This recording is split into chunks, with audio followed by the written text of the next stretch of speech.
Bună ziua, oameni frumoși, oriunde v-ați afla și în orice situație vă regăsesc.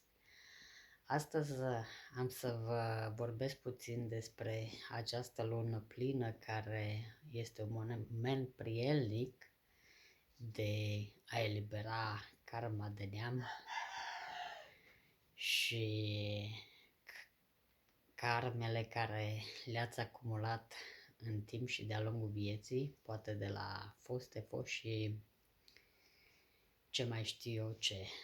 Din fericire am avut onoarea și plăcerea aseară să îmi eliberez și am hotărât că acum este timpul a elibera karma de neam fără a mai duce pe umerii mei o povară care nu mi-a fost a mea, cum s-ar zice.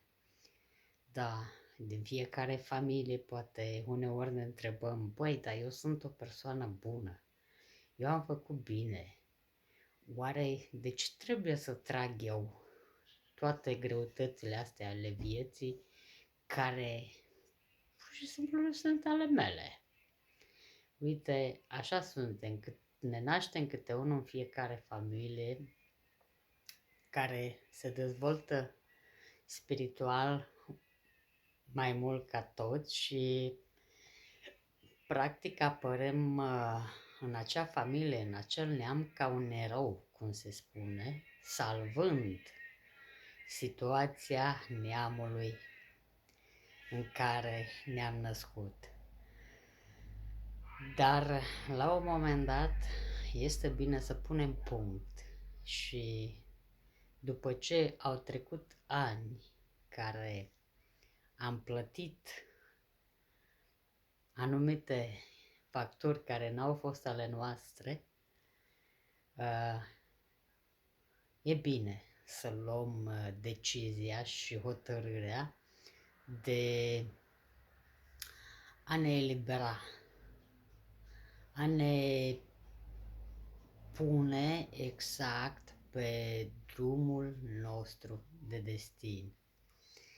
Deci, această perioadă este foarte favorabilă pentru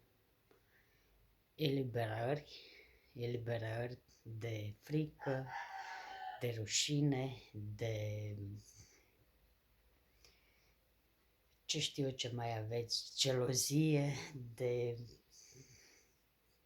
timiditate sau depinde ce aveți în bagajul vostru, cum se spune. Eu am ales și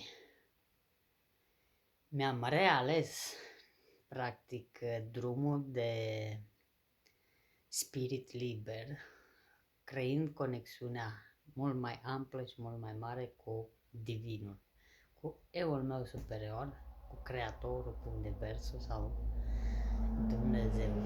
Suntem la sfârșitul unui ciclu care cu siguranță ați auzit peste tot că se încheie o karmă de 100 de ani a umanității negative și începe o karmă, să sperăm, mai pozitivă și mai bună.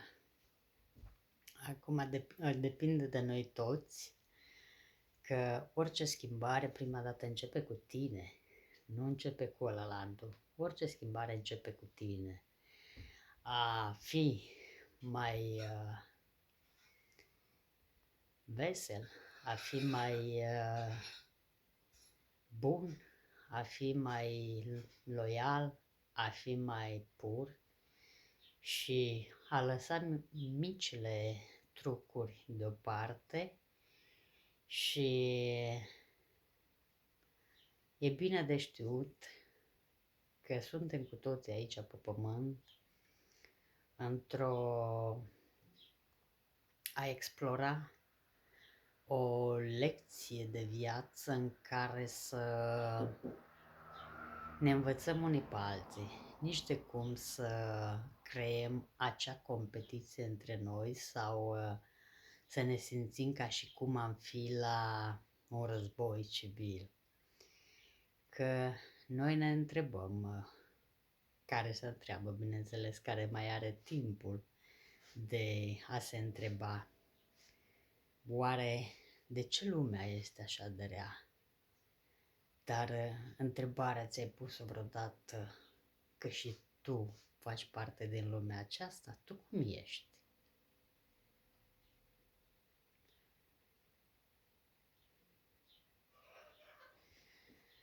Deci, asta e o întrebare care ar fi bine să stai să rumegi puțin asupra ei. Sunt lucruri care ne duc și ne readuc la acelea momente ale vieții.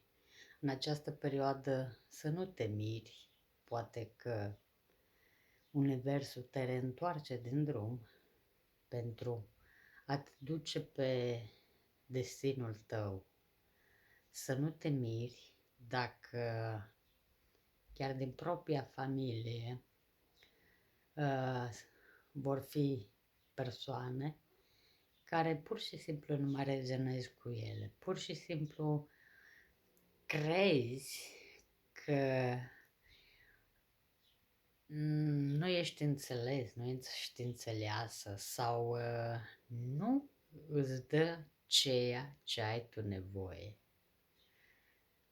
Ar fi indicat să mergi pe anumiți pași în care să înțelegi ce este pe destinul meu, cine sunt eu de fapt și ce am de făcut eu în viața aceasta. Eu sunt, cum să zice, un canal de energie prin care Dumnezeu a ales să vindec și să mă autovindec pe mine. Că odată ce vindeci pe alții, te vindeci și pe tine mai mult. E exact ca aceeași. Cu ce monedă oferi, cu aia primești. Și am înțeles această menire a mea și știu cum e destinul meu, cum e karma mea, cum ar veni, karma care într-adevăr trebuie să încep să o trăiesc eu, nici de cum să o trăiesc plătind plățile neamului și tot ce îmi, cum se zice, îmi pune Universul la dispoziție, nu voi ezita să primesc cu brațele deschise în a ajuta și a pune în valoare anumite calități sau anumite beneficii pentru noi toți, cum ar veni. Nu trebuie să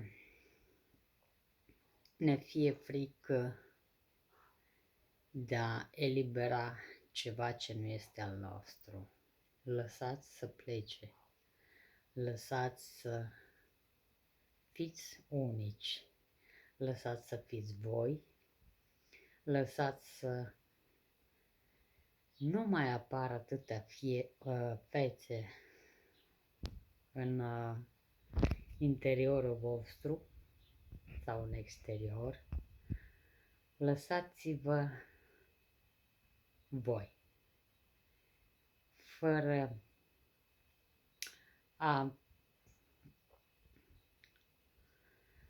fi puși într-o umbră în care nici voi nu înțelegeți de ce.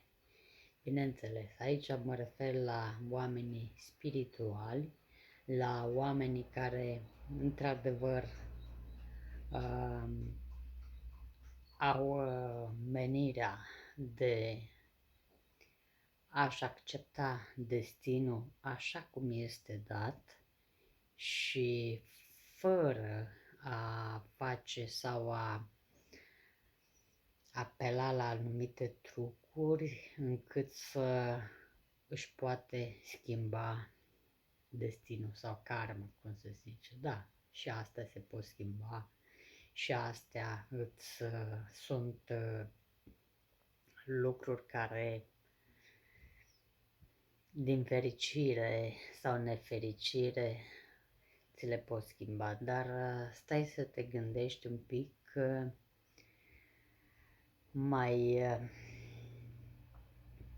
e nevoie încă de o renaștere a ta pentru a termina ce ai început în altă viață. Așa că dacă tot te afli acum pe pământ și știi sau descoperi cât de cât unde ți este menit să fii și cu cine, ar fi bine să îți accepti destinul fără a mai ezita să fugi de el. Deci vă doresc eliberări plăcute, să fiți voi într-o